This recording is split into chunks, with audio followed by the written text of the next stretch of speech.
Hello, hi friend, कशा आहात तुम्ही? आय होप सगळे ठीकच असतात. तर माझ्या कुकिंग चॅनलमध्ये तुमचं सर्वांचं मनापासून स्वागत आहे.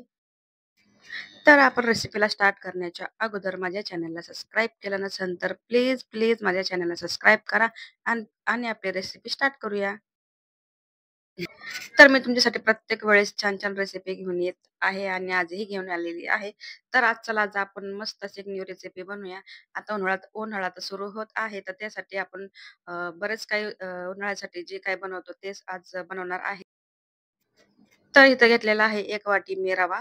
तर आपण आज बनवणार आहे रव्याचे पापड आणि ते कसे बनवणार आहे तर ते पूर्ण मी तुम्हाला जे व्हिडिओ आहे पण तुमच्याशी शेअर करणार आहे. तर हा व्हिडिओ स्किप न करता असाच व्हिडिओ कंटिन्यू पुढे पाहत राहा. आणि तुम्ही तर पाहिलं असेल की 1 वाटी मी रवा घेतलेला आहे आणि तुम्ही तुमच्या पद्धतीनुसार छोटा किंवा मोठा घेऊ शकता. रव्यामध्ये 2 क्वालिटी असते. एक बारीक रवा, एक मोठा रवा.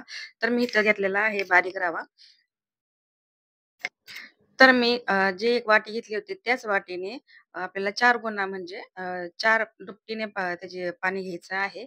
तर मी 1 वाटी रवा आणि 4 वाटी पाणी घेतलेलं आहे. त्याच्यामध्ये 2 चमचे जिरं टाकलेलं आहे. तर तुम्ही चवीनुसार मीठ पण ॲड केलेलं आहे आणि आता मी कोथिंबीर ॲड केलेली आहे. तर ह्याच्यामध्ये आपण ह्याच्यामध्ये कढीपत्ता पण धुवून वगैरे कट करून टाकू शकतो. पण मी इथं कढीपत्त्याचा वापर न करता इथं जे लिंबाचा पाला असतो ना, आपण लिंबाचा रस वगैरे बनवतो त्या लिंबाचा रस आणि त्याच्यानंतर 7 ते 8 मी पानं घेतली होती. त्याला धुवून वगैरे घेतली आणि कट वगैरे करून ह्याच्यामध्ये टाकून दिली. तिथं घेतलेली आहे आपण 1 वाटी रवा. त्यासाठी आपल्याला लागणारं म्हणजे सर्वात महत्त्वाचं म्हणजे घेतलेलं आहे पापड खार. पापड खार जास्त नाही झालं पाहिजे आणि कमी नाही. एकदम क्वांटिटी व्यवस्थित टाकायची आहे. 1 चमचाभर घेतलेला आहे आणि चिली फ्लेक्स ह्याच्यामध्ये ॲड करून आणि आपण ह्याला मिक्स करून घेऊया. आणि आपल्या पाण्याला चांगल्यापैकी उकळी येऊन द्यायची आहे. नंतरच आपला जी रवा आहे हळूवार हाताने तुम्ही पाहू शकता मी कशा पद्धतीने टाकते. लास्टमध्ये थोडंसं पटपट टाकण्याच्या गडबडीत माझे थोडेसे गाठी तयार झाले होते. पण त्याचा काही प्रॉब्लेम नाही. पण थोडंसं शक्यतो जेवढं होईल तेवढं हळूवार टाकू शकता. जे आपला रवा आहे ना एकदम पाण्यामध्ये व्यवस्थित विरघळला पाहिजे. थोडंसं एकदम मिक्स करून घ्यायचं आहे.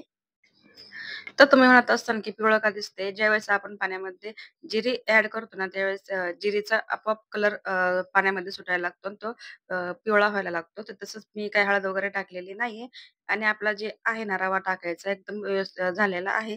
तर आता ज्या गाठी वगैरे जेवढ्या होतील मी तेवढ्या फोडून घेणार आहे. तर शक्यतो आता काय जे गाठी आहे ते फुटणार नाहीये आणि जेवढं होईल तेवढं तो आपण प्रयत्न करू शकतो. पण एक सगळं मिक्स करून घेणार आहे. त्याचा काही प्रॉब्लेम नाही आपल्याला. पापड जर सुकले तर ते व्यवस्थित होतात.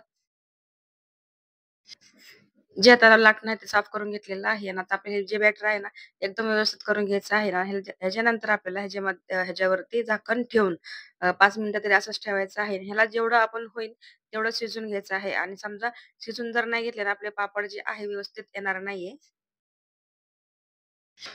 जे मी लिंबूची पानं घेतली होती ना, त्याचा इतका फ्लेवर छान येत होता आणि खरंच तुम्ही ही रेसिपी आहे ना ट्राय करून पहा. कारण प्रत्येक वेळेस आपण उन्हाळ्यात काही ना काही बनवत असतो. पण ही पण रेसिपी तुम्ही जी आहे ना म्हणजे ट्राय करून पहा. पापड खूप छान लागतात. मी पण ट्राय केले. खरंच खूप छान झालते आणि क्रिस्पी वगैरे होतात आणि आपण वर्षभरासाठी ना त्याला स्टोअर करून पण ठेवू शकतो. फक्त त्याला मेहनत कशी माहिती का? फक्त त्याला शिजवून घ्यायचं आहे. थोडंसं गॅसचा फ्लेम वगैरे कमी करून शक्यतो तर आहेतच खाली आपल्या पातेल्याला म्हणा, कढईला म्हणा चिटकतं ते, तर काही प्रॉब्लेम नाहीये. कारण जे आपलं थोडक्यात बॅटर असं म्हणा तुम्ही एकदम व्यवस्थित शिजला पाहिजे. तर मी पाण्याचा थोडा म्हणजे हात डुबवून घेतला होता आणि तुम्हाला दाखवते, की आपला हे जी आहे ना, ते एकदम शिजून झालेला आहे. थोडक्यात चिक पण म्हणता येईल आणि व्यवस्थित शिजून झाला आहे. कारण हाताला चिकटला नाही पाहिजे. तर नंतर मी ह्याचे पेढे बनवून घेतले. तर तुम्ही ह्याला अजून पातळ करून तुम्ही पळीच्या साहाय्याने अ, ते पण बनवू शकता. तर मी थोडीशी नवीन वेगळी पद्धत काय केली आहे.